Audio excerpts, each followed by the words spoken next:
ভাই তুই জানতে চাচ্ছিস এত পড়াশোনা করে কি হবে?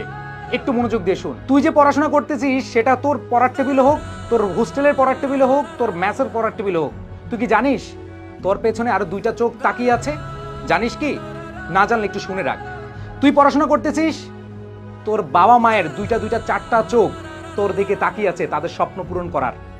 তুই পড়াশোনা করতেছিস, তোর এই পড়াশোনার খরচ চালানোর জন্য তারা ব্যস্ত থাকছে, দিনের পর দিন পরিশ্রম করে যাচ্ছে, তাদের কষ্টের কোনো সীমা নাই শুধুমাত্র তোর পড়াশোনার জন্য।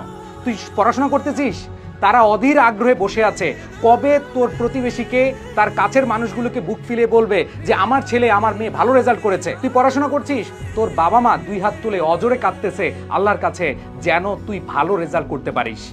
ভাই আর কি চাস? বাবা মাকে খুশি করার জন্য হলেও আপাতত পড়াশোনা কর। তারা যে তোর প্রতি বিশ্বাস করে এত এত কিছু করছে, তুই বিশ্বাসের মূল্যটা রাখার জন্য একটু পড়াশোনা করিস, ফাঁকি দিস না।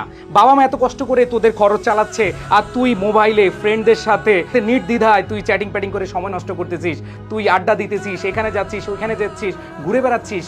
ভাই এখন না বুঝলে পরে কিন্তু ঠিকই বুঝবি। সো সময় থাকতে একটু বোঝার চেষ্টা করিস। এই যে এরকম কোনো প্রশ্ন করবি না ভাই পড়াশোনা করে কি হবে, প্লিজ। কি হবে সেটার বিষয় না, এখন থেকে পড়াশোনাটা কর। তাদের জন্য একটু ভাব, এই চারটা চোখ দুইটা মুখ, তাদের মুখে হাসি ফোটানোর জন্য হলো পরিশ্রম করে যা ভাই।